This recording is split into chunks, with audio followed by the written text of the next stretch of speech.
ஸ்ரீமாத்ரே நமஸ்காரம். மோக்ஷம் அல்லது இறைவனை அடைய வேண்டுமா? தவறவிடக்கூடாத இந்த சிவராத்திரி அல்லது முக்கியமான விரத நாட்கள் அப்படின்ற தலைப்பில் நாம் ரொம்ப முக்கியமாக புரிஞ்சு கொள்ள வேண்டிய ஒரு தத்துவம், அதை பற்றி தான் நம்ம விளக்கமாக பார்க்க போகிறோம். கொஞ்சம் பொறுமையாக எல்லா விஷயத்தையும் நிதானமாக கேட்டுப்போங்க. நாம் நம்மளுடைய தர்மத்தில் மனிதனாக பிறந்து அல்லது வாட்டவர் ஏதோ ஒரு உயிரினமாக நாம் பிறந்தாலும் நம்மளுடைய கடைசி கட்ட நோக்கமாக நாம் என்ன சொல்கிறோம் அப்படின்னா மோட்ச பிராப்தி அப்படின்றத பார்க்குறோம். இறைவன் கூட ஒன்றிணைதல், இறைவனை அடைதல். இந்த ஜீவாத்மா அப்படின்னு சொல்லக்கூடியது பரமாத்மாவை அடையக்கூடியது, அதோடு ஒன்றிணையக்கூடியது அப்படின்ற ஒரு விஷயத்த நம்ம ரொம்ப திடமாக நம்புகிறோம். அதுக்காக தான் நம்ம பலவிதமான மார்க்கங்கள், பக்தி செலுத்துகிறோம், மந்திர ஜபங்கள் பண்ணுறோம், யோகங்களை கடைபிடிக்கிறோம், தியானங்கள் பண்ணுறோம். இந்த மாதிரியான விஷயங்கள்லாம் நம்ம கடைபிடிக்கிறோம். அதோடைய முழுமையான நோக்கம், நம்மளுடைய ஆன்மீகத்தினுடைய முழுமையான சாரம் அப்படின்னு சொல்லக்கூடியது இதுதான், இல்லையா?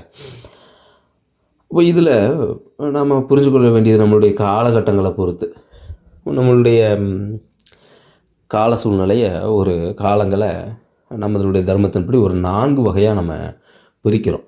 அப்போ யுகங்கள் அப்படின்னு நம்ம சொல்கிறோம். அப்போ அந்த யுகங்கள் அப்படின்ற 4 வகையாக நம்ம பார்க்குறோம். அதை தான் நம்ம சதுர்யுகம் அப்படின்னு சொல்கிறோம். அதில் முதலாவதாக இருக்கக்கூடியது சத்தியயுகம் அப்படின்னு சொல்லக்கூடியதை கிருதயுகம் அப்படின்னு நம்ம அதை குறிப்பிடுவோம். அது பார்த்திங்கன்னா நம்மளுடைய ஆண்டு கணக்குப்படி பார்க்கும்போது 17,28,000 ஆண்டுகள் அப்படின்றது ஒரு குறிப்பாக நம்ம பார்க்குறோம். அடுத்து திரேதாயுகம் அப்படின்னு சொல்லக்கூடியது, இது 12,96,000 வருடங்கள் அப்படின்ற கணக்கை நம்ம பார்க்குறோம். துவாபர யுகம் அப்படின்னு சொல்லக்கூடியது, இது 3ஆவதாக வரக்கூடியது, 8,64,000 ஆண்டுகள் அப்படின்றத புரிஞ்சுக்கொள்கிறோம். அடுத்ததாக இப்போ நாம் வாழ்ந்துட்டுருக்கக்கூடிய கலியுகம் அப்படின்னு சொல்லக்கூடியது, இது 4,32,000 ஆண்டுகள் அப்படின்ற அந்த காலக்கணக்கு அப்படின்றது இருக்குது. அப்போ இந்த 4 யுகங்களும் சேர்ந்தது தான் ஒரு சதுர்யுகம் அப்படின்னு நம்ம சொல்லக்கூடியது. அப்போ அடுத்ததாக வருவோம் முன்ன சொன்ன விஷயத்துக்கு. அப்போ இந்த 4 யுகங்கள்லேயுமே உயிர்களுடைய தோற்றம் அப்படின்றதற்கு, உயிர்களுடைய மறைவு அப்படின்ற பிறப்பு இறப்பு சுழற்சி அப்படின்றது நடந்துட்டு தான் இருக்குது. அப்போ இதில் அந்த இறைவன்கிட்ட, அந்த ஜீவாத்மாக்கள் பரமாத்மாவோடு ஒன்றிணையக்கூடிய தன்மை அப்படின்றது எப்படி நடக்கணும்னா, நம்ம முன்னாடி பார்த்த மாதிரி தான். ஏதோ ஒரு விஷயத்தை அந்த ஜீவாத்மா கைக்கொள்ளணும். ஒன்று பக்தி செலுத்தணும், இல்லை யோக மார்க்கத்தில் பயணிக்கணும், இல்லை மந்திர மார்க்கத்தில் பயணிக்கணும், இல்லை தியான மார்க்கத்தில் பயணிக்கணும். இப்படி ஏதோ ஒரு ப்ராக்டிஸை பண்ணால் தான் புரிஞ்சு கொள்ள முடியும், அதுக்கான படிநிலையை அடைய முடியும், இல்லையா? இதில் இந்த சத்தியயுகம் அப்படின்னு சொல்லக்கூடிய காலகட்டத்தில் வாழ்ந்த மக்கள், வாழ்ந்த அந்த மனிதர்கள் எல்லாமே 100க்கு 100% சத்தியவான்களாக இருந்தாங்க. அதான் அதுக்கு பேரே சத்தியயுகம் அப்படின்னு. சத்தியம் தலை தோங்கி இருக்கக்கூடிய, தன்மையோடு இருக்கக்கூடிய, வாழும் சூழலில் இருக்கக்கூடிய காலம் அப்படின்றது. அப்போ எல்லாருக்குமே இறைவனை உணரக்கூடிய, இறைவனை அடையக்கூடிய தன்மை அப்படின்றது இருக்குது. அப்போது இன்னொரு விஷயம் இந்த இடத்துல புரிஞ்சுக்கொள்ள வேண்டியது அப்படிங்கும்போது, அப்போ இங்கே தோன்றக்கூடிய, பூமியில் தோன்றக்கூடிய அனைத்து உயிர்களும் இறைவன் அடைஞ்சிட்டா பிறப்பு இறப்பு சுழற்சியே இல்லாமல் நின்று போயிடும், இல்லையா? இதையும் நம்ம புரிஞ்சுக்கணும். அப்போ தோன்றக்கூடிய எல்லா உயிர்களும் இறைவனை போய் அடைஞ்சிட்டா அந்த சுழற்சி அப்படின்றது இருக்காது. நம்ம இன்னைக்கு பார்க்குறோம், ஒரு நாள் அப்படின்னு நம்ம பார்க்குறோம், பகல் இரவு, இது 2 சேர்ந்து ஒருங்கிணைக்கிறது. பகலுக்கு ஒரு தன்மை இருக்குது, இரவுக்கு ஒரு தன்மை இருக்குது. ரெண்டும் நேர் எதிராக இருக்கக்கூடிய தன்மையோடு இருக்கக்கூடியது. ஆனால் இது 2ம் சேர்த்து தான் ஒரு நாள், இல்லையா? அப்போ 2ம் ஒருங்கே பயணிக்கணும், அதுதான் ஒரு முழுமை அப்படின்னு. அப்போ ஒரு நல்லதும் இருக்கும், கெட்டதும் இருக்கும். நம்ம வாழ்க்கையிலையும் சரி, நல்லதும் இருக்கும், கெட்டதும் நடக்கும். 2ம் சேர்ந்து போகக்கூடியது தான் ஒரு வாழ்க்கை. வெறுமனே நல்லது மட்டும் இருந்தால் அது வாழ்க்கை இல்லை, வெறுமனே கெட்டது மட்டும் நடந்துட்டு இருந்தால் வாழ்க்கை இல்லை. அப்போ அதே போல் தான், வெறுமனே பகல் மட்டும் இருந்தால் அது ஒரு நாள் இல்லை, வெறுமனே 24 மணி நேரம் இரவு மட்டும் இருந்தாலும் அது ஒரு நாள் இல்லை. அப்போ ரெண்டும் சேர்ந்து பயணிக்கக்கூடிய தன்மை வேணும். அதுதான் நமக்கு ஒரு முறையான பாதையாக இல்லை முறையான வழியாக போகக்கூடிய தன்மையோடு இருக்கக்கூடிய விஷயமாக அமையும். அப்போ அதே போல் தான். அப்போ பிறப்பு அப்படின்னு இருக்கும்போது இறப்பு அப்படின்ற அந்த சுழற்சி நடந்துகிட்ருக்கணும். அது இல்லை அப்படின்னா இந்த இயக்கம் அப்படின்றது ஏதோ ஒரு இடத்துல தடைபற்றும். வெறுமனே பிறப்பு மட்டும் இருந்துக்கிட்டே இருக்குது, இறப்பு இல்லை அப்படின்னாலும் தடைபடும். அப்போ என்னாகும்? வெறுமனே பிறப்பு மட்டும் இருக்குன்னா கூட உங்களுக்கு அதிக ஜனத்தொகை குடியேறும். அப்போ இறப்பே இல்லைன்ற தன்மை. அடுத்தது வெறுமனே இறப்பு மட்டும் இருக்குன்னா, பிறப்பு இருந்தாலும் உடனே இறப்பு இருக்குதுன்னு வச்சுக்கோங்க. புதியாக எந்த பிறப்பும் இல்லை அப்படின்னாலும் அந்த சுழற்சி தடைபடும். அப்போ பிறப்பும் இறப்பும் ஒருங்கே பயணிக்கக்கூடிய தன்மை வேணும். அப்போ இதே இடத்துல இந்த சத்தியயுகத்துக்கு நம்ம வர்றோம் அப்படின்னா, அப்போ இந்த சத்தியயுகத்தில் எல்லாருமே சத்தியவான்களாக அங்கே தர்ம நெறியோடு வாழக்கூடிய சூழல் இருக்குது அப்படின்னும் போது தான் அப்போ அங்கே இருக்கக்கூடிய ரூல், அந்த காலத்தில் அந்த யுகத்தில் இருக்கக்கூடிய ஒரு விதி அப்படின்றது கடுமையான பயிற்சிகள் அப்படின்றது அங்கே தேவை. அதான் நம்ம பார்க்குறோம், நம்முடைய புராணங்களில் இதிகாசங்கள்லாம் நம்ம பார்க்குறோம். தவம் இருக்கிறாங்க, அது அசுரர்களாகட்டும் இல்லை தேவர்களாகட்டும் 1000 ஆண்டுகள் 2000 ஆண்டுகள் தவம் இருந்தாங்க. ரிஷிகள் எல்லாம் 24 மணி நேரமும் பல வருடங்களுக்கு யாகங்கள் பண்ணாங்க அப்படின்றதெல்லாம் பார்க்குறோம். ஏன் அப்படின்னா அங்கே இறைவனை அடைவதற்கு உண்டான அந்த பயிற்சிகள் இருக்கு இல்லையா, அது கொஞ்சம் கடினமானதாக இருக்குது. ஏன்னா ஒருத்தருக்கு எல்லாருமே சரிசமமான ஒரு சத்தியத்தன்மையோடு இருக்கும்போது அதில் யார் பெஸ்ட்டு அப்படின்றத பார்க்கும்போது அங்கே கடுமையான பயிற்சி தேவைப்படுது. ஸோ இதுதான் சத்தியயுகத்தில் நாமளே சத்தியயுகத்தில் பிறந்திருந்தோம் அப்படின்னா இன்றைக்கி இருக்க மாதிரியெல்லாம் இருக்க முடியாது. ரொம்ப கடுமையான வேள்விகள், தவங்கள் அல்லது இந்த ஆன்மீக பயிற்சிகளில் ஈடுபட்டிருந்தால் மட்டும்தான் மோட்ச பிராப்தியை நம்ம அடைஞ்சிருக்க முடியும். இதான் அந்த சத்தியயுகத்தினுடைய தன்மையாக நம்ம புரிஞ்சு கொள்ள முடியுது. அதனால தான் அந்த யுகத்துக்கே பார்த்திங்கன்னா அதிக கால அளவு அப்படின்றது இருக்குது. 17 லட்சத்தி சில்லற ஆண்டுகளோடு இருக்கக்கூடியதாக இருக்குது. ஸோ அடுத்ததாக இருக்கக்கூடிய 2வதாக இருக்கக்கூடிய யுகம் அப்படின்றது திரேதா யுகம் அப்படின்னு சொல்லக்கூடியது. இது சத்தியயுகத்தோட கொஞ்சம் உதாரணமாக சொல்லணும்னா 175 நபர்கள் சத்தியவான்களாக இருக்கிறாங்க, தர்ம நெறியோடு இருக்கிறாங்க அப்படின்ற தன்மையோடு இருக்கக்கூடியது. அப்போ அங்கே நடக்கக்கூடிய செயல்களும் அந்த மாதிரி இருக்குது. ஒரு 25% எதிர்மறையோட சிந்தனைகளோடு இருக்கக்கூடிய மக்கள் இருக்காங்க அப்படின்றத புரிஞ்சு கொள்ள முடியுது.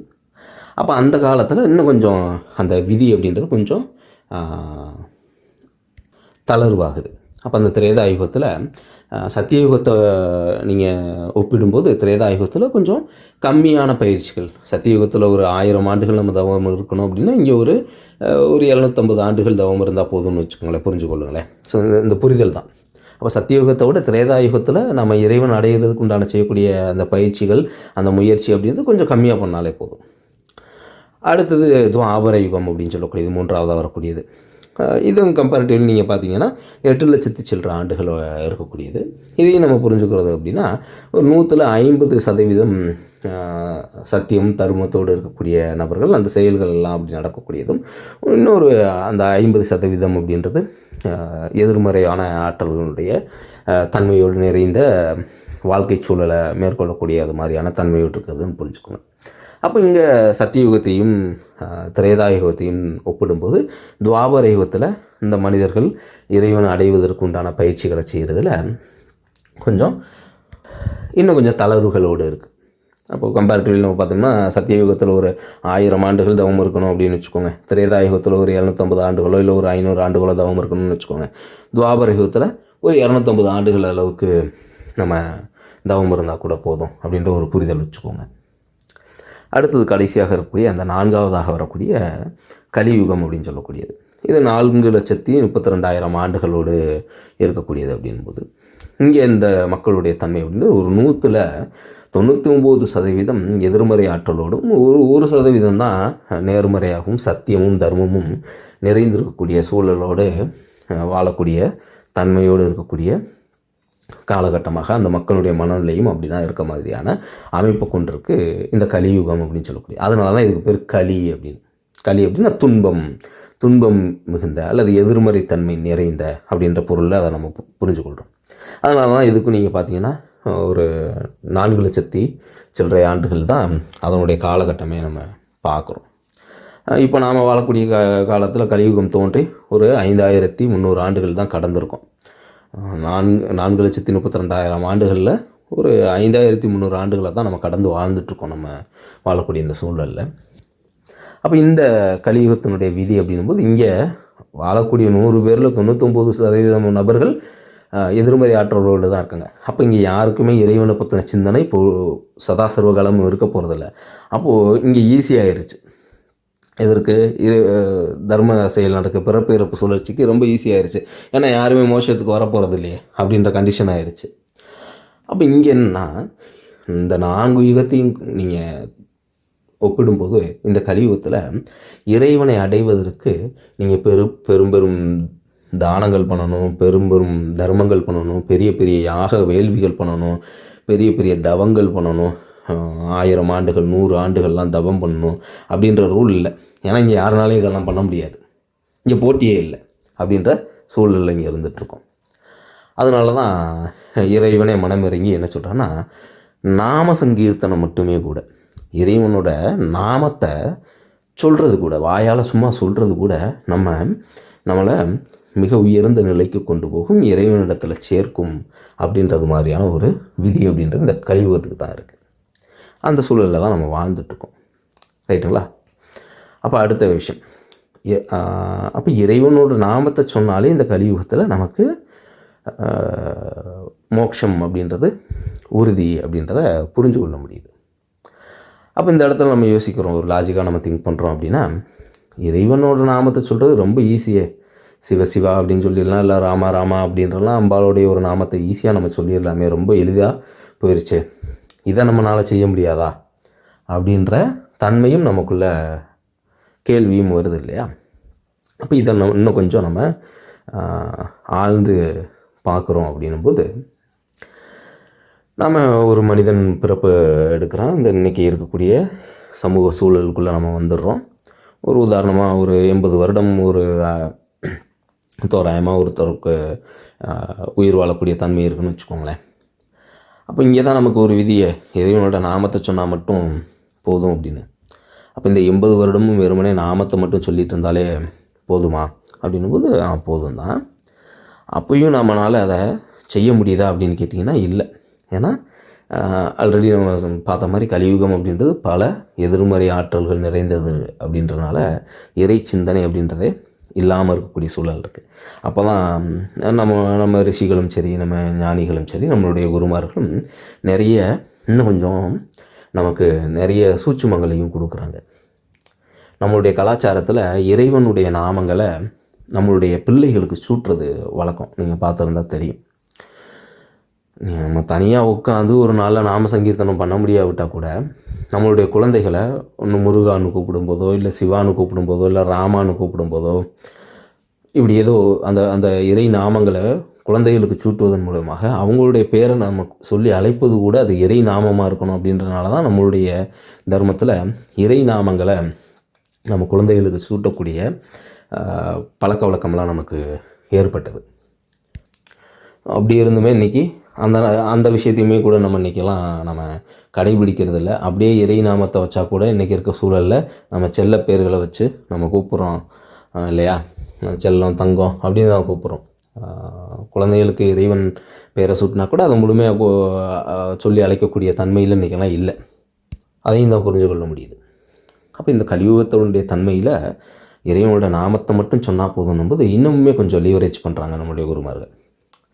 நீ வாழக்கூடிய காலகட்டத்தில் ஒரு 80 வருடம் வாழ்கிறேன்னா வாழக்கூடிய காலகட்டத்தில் நீங்கள் இறைநாமத்தை சொல்லலாட்டி கூட கடைசி காலத்தில் உங்களுடைய இறக்கும் தருவாயில் இறைநாமத்தை சொன்னால் கூட நீங்கள் முக்தி அடைஞ்சிடலாம் அப்படின்ற ஒரு தன்மையும் நமக்கு சொல்லப்பட்டிருக்கு. அப்போ இதை இன்றைக்கி இயல்பாக நம்ம கடைபிடிக்க முடியுதா அப்படின்னா, வேடிக்கையாக ஒரு 2 கதை கூட நான் சொல்கிறேன். ஒரு மனிதன் ரொம்ப துயரத்தில் இருக்கிறான். அவனோட வாழ்க்கையே ரொம்ப துயரமான வாழ்க்கையாக இருந்துகிட்ருக்கு. அவன் கொஞ்சம் பக்தியோடு தான் இருக்கான்னு வச்சுக்கோமே. அம்மை அப்பனை வணங்கக்கூடிய தன்மையோடு தான், சிவனையும் சக்தியையும் வணங்கக்கூடிய தன்மையோடு தான் இருக்கான்னு வச்சுக்குருவான். அவனுக்கு துயரம் தாங்காமல் அவனோட வாழ்க்கையும் போயிட்டுருக்கு. அப்போது அவனுக்கு பாராத விதமாக உயிர் போகக்கூடிய தன்மை வருது. ஒரு உதாரணமாக ஒரு மலையிலேருந்து கீழே விழுகிறான்னு வச்சுக்கோங்க, பெரியதாக ஒரு அடிபட போகுது. அப்போது அவன் நினைக்கிறான், என்னை யாருமே காப்பாற்ற மாட்டாங்களா, நான் இந்த மாதிரியான சூழலில் இருக்கிறேன், கடவுளே அப்படின்னு வேண்டுவான் இல்லையா? அப்படி நினைக்கக்கூடிய சூழலில் மேலேருந்து அம்மையும் அப்பனும் பார்க்குறாங்கன்னு வச்சுக்கோங்க. அப்போது யார் போய் அவனுக்கு காப்பாற்றி அவனுக்கு உண்டான விஷயத்தை கொடுக்கறது அப்படின்றத அவங்க 2 பேரும் டிஸ்கஸ் பண்ணுவாங்க இல்லையா? அப்போது 2 பேரும் பேசிக்கிறாங்க. சரி, நம்மளுடைய பக்தன்தான், இவன் இந்த மாதிரி மலையிலேருந்து இப்போ கீழே விழ போகிறான், அடிபட போகுது. அப்போது யார் காப்பாற்றுறதுன்னு வரும்போது 2 பேருக்குள்ளேயும் ஒரு டீலிங் வச்சுக்கிறாங்க. அவன் கீழே விழுகும்போது அப்பான்னு என்னை கூப்பிட்டா நான் போய் காப்பாற்றுறேன் அப்படின்னு சிவன் சொல்கிறாருன்னு வச்சுக்கோங்க. அம்மான்னு என்னை கூப்பிட்டா நான் போய் காப்பாற்றுறேன் அப்படின்னு தேவி பேசி வச்சுக்கிட்டாங்க 2 பேரும். மாறான்னா இவன் மலையிலேருந்து கீழே விழுகிறான், ஐயோன்னு கத்துறான். அப்போது கீழே விழுகும்போது ஒரு ஆபத்து வரும்போது அப்பானும் கூப்பிடல, அம்மானும் கூப்பிடல. அப்போ 2 பேருமே பார்த்துட்டு இவன் 2 பேரையுமே கூப்பிடல அப்படின்னு துன்பப்பட விட்டாங்க. அப்போ உயிர் பிரியுது அப்படின்ற ஒரு தன்மையை பார்க்கும். ஸோ இப்படி தான் இன்றைக்கி நம்மளுடைய சூழல் அப்படின்றது இருக்குது. அப்போ ஒரு ஆபத்து காலத்தில் கூட நம்ம இறைவனை நினைக்காமல் இருக்கக்கூடிய சூழல் அப்படின்றதும் நமக்குள்ளே இன்றைக்கி நம்மளுடைய வாழ்க்கை சூழல் அப்படின்றது அதுக்குள்ளே நம்மளை கட்டமைச்சு வச்சுருக்கு. அடுத்ததாக இன்னும் ஒரு விஷயம் புரிஞ்சுக்கணும் அப்படின்னா, நம்மளுடைய பழக்கத்தில் நம்ம சொல்கிறோம் இல்லையா, சாகும் காலத்திலேயாவது இறைவனுடைய நாமத்தை சொன்னால் மோட்சம் கிடைக்கும் அப்படின்னு. அதையும் பாருங்கள், ஒருத்தர் ரொம்ப படுக்கையாக இருக்கிறாரு, அவருக்கு ஒரு 3 பிள்ளைங்கன்னு. அப்போ படுத்த படுக்கையாக இருக்கும்போது உயிர் பிரியக்கூடிய சூழல் இருக்குது. அப்போ கேட்குறாரு, என்னுடைய மூத்த மகன் எங்கே அப்படின்னு. அப்போ சுற்றி இருக்கவங்கெல்லாம் சொல்கிறாங்க, உங்களுடைய தலைக்கு பக்கத்தில் தான் இருக்கிறான் அப்படின்னு. அடுத்து, என்னுடைய 2வது மகன் எங்கே அப்படின்னா, உங்களுடைய கால் மாட்டு பக்கத்தில் தான் இருக்கான் அப்படின்னு சொல்கிறாங்க எல்லாம் சுற்றி இருக்கக்கூடியவங்களாம். என்னுடைய 3வது மகன் எங்கே அப்படின்னு கேட்குறாரு. அடுத்து, அவனும் உங்களுடைய தலைக்கு இடதுபுறமாக நின்றுட்டுருக்கான் அப்படின்றாங்க. அப்போ அந்த முதியவர் உயிர் பிரியும் தருவாயில் இருக்கவர் கேட்குறாரு, 3 பேர் இங்கே இருக்கீங்களடா, நம்ம கடையை யாரா போய் பார்த்துக்குறது அப்படின்னு கேட்குறாரு. அப்போது உயிர் பிரியும் தருவாயில் கூட இறை சிந்தனை இன்றைக்கி வரக்கூடிய சூழலில். ஏன் அப்படின்னா, நாம் நம்மளுடைய புலன்களால் இங்கே மற்ற பல விஷயங்களுக்கு கட்டுப்பட்டுருக்கோம். மனம், புத்தி, புலன்கள், நம்மளுடைய விழிப்புணர்வு அப்படின்னு சொல்லக்கூடிய அந்த சுத்த கான்சியஸ்னஸ்லாம் சொல்லுவோம் இல்லையா, அந்த விழிப்புணர்வாலையும் நாம் பல்வேறு விஷயங்களுக்கு இன்றைக்கி இந்த உலக பட்டுதலோடு பிணைக்கப்பட்டிருக்கோம். அப்போது ரொம்ப சர்வசாதாரணமாக நம்ம சொல்கிறோம் இல்லையா, இறக்கும்போது ராமானோ சிவசிவானோ சொன்னால் கூட இறைவன் நம்மளை அழைச்சிட்டு போயிடுவான். ஆனால் அதை கூட இன்றைக்கி செய்ய முடியாத சூழலில் தான் நாம் இருக்கோம். ஏன் அப்படின்னா, நம்ம வாழக்கூடிய ஒரு 80 வருடமோ 60 வருடமோ வாழக்கூடிய காலகட்டத்தில் நம்மளுடைய சிந்தையும் நம்மளுடைய புத்தியும் நம்மளுடைய மனமும் நம்மளுடைய பஞ்ச இந்திரியங்களும் சரி, நம்மளுடைய விழிப்புணர்வும் சரி, வேறு விஷயங்கள் கூட தொடர்புடையதாக இருக்குது. அப்போது அதுதான் உங்களை வலுப்பெருமை ஒழிய, அப்போ இறக்கும் தருவாயிலையும் அந்த சிந்தனைகள் தான் உங்களுக்குள்ளே ஓடுமே ஒழிய, அந்த இந்திரியங்கள் எல்லாம் அதோடு தான் தொடர்புடையதாக இருக்குமே ஒழிய, இறக்கும் தருவாயில் பஞ்ச இந்திரியங்களோ இல்லை மனமோ புத்தியோ சிந்தனையோ வாட்டவர் எதாக இருந்தாலும் இறைவனை நினைக்க இங்கே தடையாக உள்ளது. அப்புறம் எப்படி கலியுகத்தில் சொல்கிற மாதிரி வெறுமனே நாம சங்கீர்த்தனம் மட்டுமே நம்மளை மோட்சத்துக்கு அழைத்து போகும் சொல்லக்கூடியதை கூட நாம் கடைபிடிக்க முடியாத சூழலில் நாம் இங்கே இருந்துகிட்ருக்குறோம். இதுதான் நாம் புரிஞ்சு கொள்ள வேண்டிய ஒரு விஷயம். அப்போது கலியுகத்தில் அவ்வளோ சுலபமான விதிகள் இருந்து கூட நம்மளால் இறைவனை அடைய முடியாத சூழல் தான் இருக்கா அப்படின்னும்போது, இப்போ தான் அடுத்த ஒரு விஷயத்துக்குள்ளே வரோம், ஒரு புரிதலுக்குள்ளே வரும். ஒருத்தர்னால இங்கே அடுத்தது தான் இந்த விஷயத்தை புரிஞ்சுக்கணும். இறக்கும்போது நாமத்தை சொல்லலாட்டி கூட அப்போது யாருக்கு இங்கே மோட்சம் கிடைக்கும் அப்படின்ற அடுத்த விதிக்குள்ளே போகிறோம். அப்போ இறக்கும் தருவாயில் பஞ்ச இந்திரியங்களோ இல்லை மனமோ புத்தியோ செயலோ இறைவனை நினைக்காவிட்டால் கூட குறைஞ்சபட்சம் அவன் வாழும் காலத்தில் அவனுடைய விழிப்புணர்வில் எந்த விஷயம் அதிகமாக பதிவாகியுள்ளதோ அந்த தன்மைக்கு இவன் இறந்த பின்பாக போவான் அப்படின்றதையும் நம்மளுடைய சாஸ்திரங்களை நம்ம பார்க்குறோம். இதை எப்படி புரிஞ்சுக்கிறீங்க அப்படின்னா தெளிவாக புரிஞ்சுக்கோங்க. நீங்கள் கடைசி காலகட்டத்தில் சொல்லாட்டி கூட, இறைநாமத்தை சொல்லாட்டி கூட, இறை சிந்தனையில் இல்லாட்டி கூட நீங்கள் வாழ்ந்துருப்பீங்களா ஒரு காலகட்டம். அதில் நீங்கள் அதிகமாக இறை சிந்தனையோடு இருந்திருந்தீங்கன்னா கூட கம்பேரிட்டிவ்லி அதை அடிப்படையாக வச்சு, அந்த ரூல் அடிப்படையாக வச்சு உங்களை மோட்சத்துக்கு கொடுக்கறதுக்கான அதிகாரம் இருக்குது அப்படின்றத புரிஞ்சுக்கணும். அப்போ 365 நாளும் ஒருத்தர்னால இறை சிந்தனையோடு இருக்க முடியலை, 365 நாளும் 24 மணி நேரம் இருக்க முடியலை அப்படின்றது வரும்போது தான் நிறைய சில இன்னும் சூட்சுமமான விஷயங்களையும் நமக்கு புரிதல்களை கொடுக்குறாங்க. சில முக்கியமான 365 நாட்களில் சில முக்கியமான நாட்கள் அப்படின்னு, முக்கியமான இன்னும் நம்ம வாழக்கூடிய இடத்துல முக்கியமான இடங்கள் அப்படின்லாம். அதில் தான் சொல்கிறோம், நம்ம கங்கையில் நீராடுறது, சப்த புனித நதிகளில் நீராடுறது அப்படின்னு சொல்லக்கூடியதும், பெரிய ரொம்ப பழமை வாய்ந்த ரொம்ப முக்கியத்துவம் வாய்ந்த தன்மையோடு இருக்கக்கூடிய க்ஷேத்திரங்களில் வழிபாடு பண்ணுறதும். அடுத்தது முக்கியமான நாட்கள், விரத தினங்கள் அப்படின்னு நம்ம குறிப்பிட்டோம். அந்த விரத தினங்களில் நாம் இறை சிந்தனையோடு இருக்கிறது, இறைநாமங்களை உச்சரிக்கிறது அப்படின்றது. அப்போ 365 நாளில் நாம் செய்யாட்டி கூட அந்த முக்கியமான விரத தினங்களில் நாம் செய்யக்கூடிய வழிபாடுகள், நம்ம செய்யக்கூடிய பூஜைகள், அல்லது நம்ம செய்யக்கூடிய வெறுமனே நாம சங்கீர்த்தனங்கள், வெறுமனே இறைவனோட பேரை சொல்கிறது நமக்கு அதிகப்படியான பலன்களை கொடுக்கும். ஒரு குறைஞ்சபட்சம் பார்த்திங்கன்னா ஒரு 20 மடங்கு 30 மடங்கு 100 மடங்கான பலன்களை கொடுக்கும் அப்படின்ற மாதிரியான நாட்களை டிரைவ் பண்ணுறாங்க நமக்கு. அப்போ அது எதனுடைய அடிப்படையாக வச்சு டிரைவ் பண்ணுறாங்க அப்படின்னா, அந்த பூமி அப்படின்னு இருக்கும்போது அந்த கோள்களினுடைய அமைப்புகளும், அடுத்து ரொம்ப முக்கியமாக அந்த பூமிக்கு ரொம்ப நெருங்கிய தொடர்புடையதாக இருக்கக்கூடிய சூரிய சந்திரனுடைய நிலையையும் வச்சு இந்த நாட்களை நாம் குறிப்பிட்றோம். அதில் தான் பார்த்திங்கன்னா இந்த நவராத்திரி நாட்கள் அப்படின்னு சொல்லக்கூடியது, அடுத்து இந்த சிவராத்திரி அப்படின்னு சொல்லக்கூடியதெல்லாம். இப்போ நவராத்திரி அப்படின்னு சொல்லும்போது பெண் தன்மையோடு இருக்கக்கூடிய ஆற்றல்.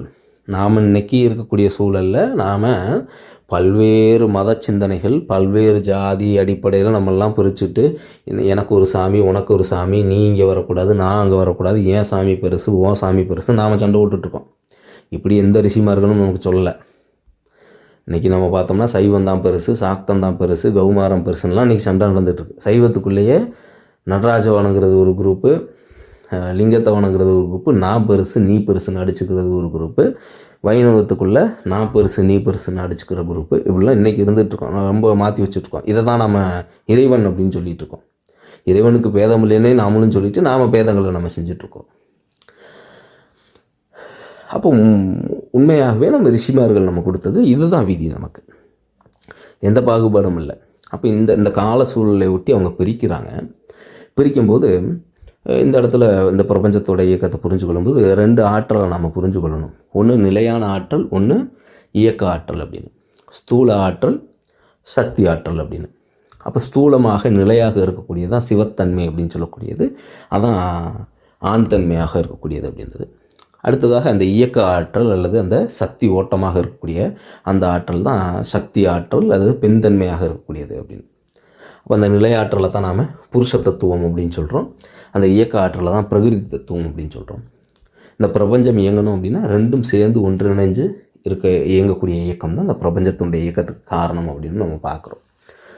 அப்போ இதில் தான் இந்த சக்தி ஓட்டம் அதிகமாக இருக்கக்கூடிய அல்லது அந்த சக்தி ஓட்டத்துக்கு உகந்த நாட்களாக குறிப்பிடும்போது தான் ஒரு ஆண்டில் 4 பருவ காலங்களில் முக்கியமாக 9 நாட்கள் அப்படின்னு சொல்லிட்டு 4 விதமான நவராத்திரி நாட்கள் அப்படின்றத நம்ம குறிப்பிட்டோம். அப்போ அந்த நாட்கள் அதே போல் சிவத்தன்மை நிலையான ஆற்றலுக்கு உகந்த நாளாக ஒவ்வொரு மாதத்துலேயும் சூரிய சந்திரனுடைய நிலையை பொறுத்ததில் தேய்பிரையில் வரக்கூடிய சதுர்த்தசி திதி அப்படின்றது அதான் சிவராத்திரி அப்படின்னு சொல்லக்கூடியது, மாத சிவராத்திரி அப்படின்னு.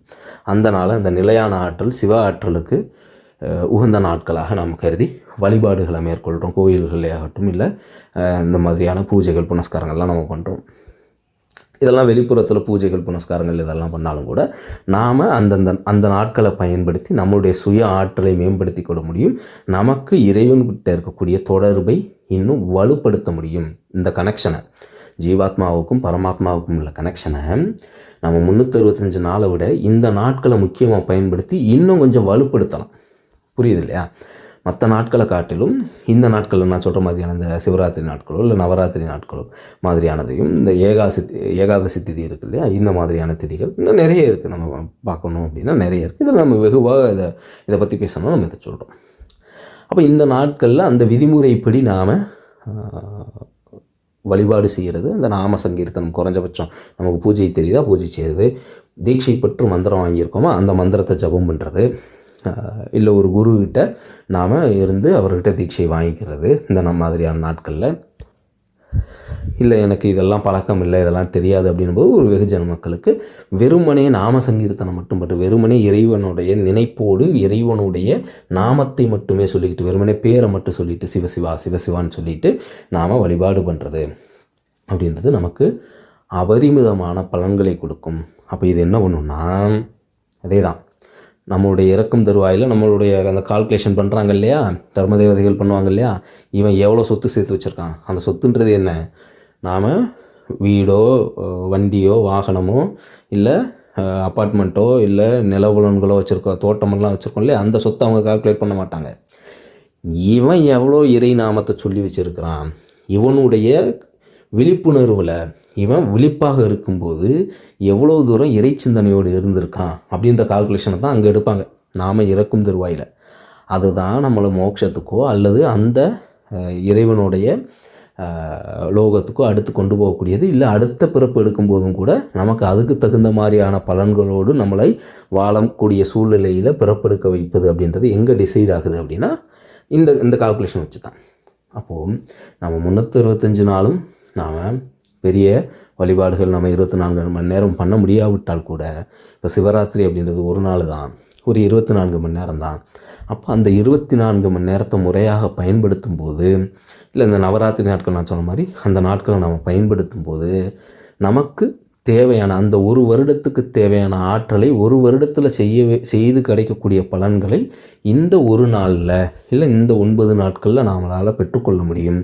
இது நமக்கு கடைசி காலத்தில் நாம் படுத்த படுக்கையாக இருக்கும்போது நமக்கு மூக்கில் டியூப்லாம் மாட்டி சிறுநீர் பையெல்லாம் மாட்டி நம்ம எந்த சிந்தனையுமே இல்லாமல் இருந்தால் கூட இப்போது நாம் இன்றைக்கி இருக்கக்கூடிய சூழலில் செய்யக்கூடிய வழிபாடுகள் நமக்கு அன்னைக்கு சப்போர்ட் பண்ணும், அது நம்மளை இறைவனிடம் கொண்டு போய் சேர்க்கும்.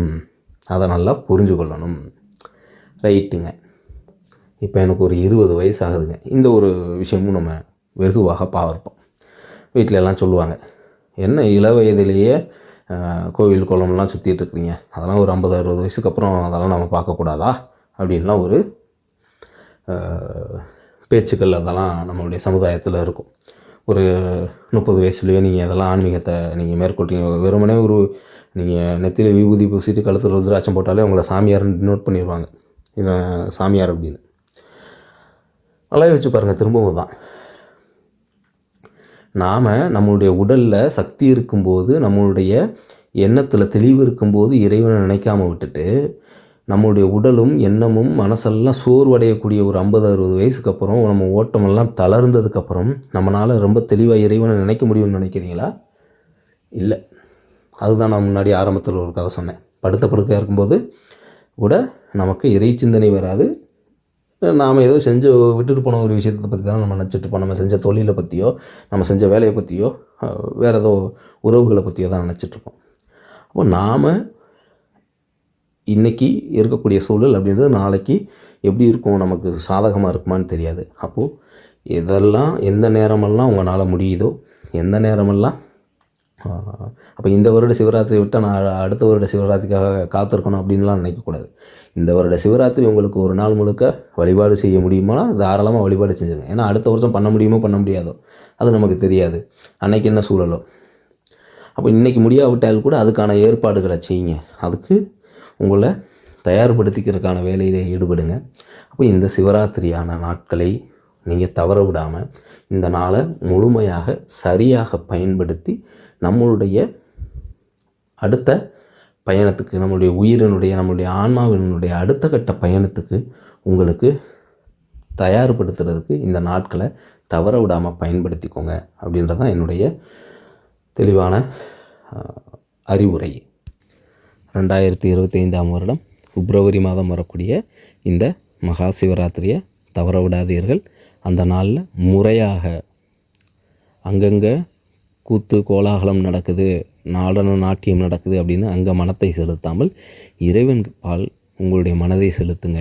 அதுக்கு நானும் கடந்த வருடம் ஒரு 20 வீடியோக்கு மேலே நானும் போட்டிருக்கேன். அதனுடைய இணைப்பையும் கொடுக்குறேன். அதையும் பயன்படுத்திக்கோங்க. பயன்படுத்தி இறை சிந்தனையோடு முழுமையாக அந்த நாளை நீங்கள் கடந்து வாருங்கள். உங்களுக்கு எல்லாம் வல்ல பரபிரம்மத்தினுடைய அனுகிரகம் பரிபூர்ணமாக கிடைக்கும். ஸ்ரீ மாத்ரே நம. ஸ்ரீ குருபியோ நம.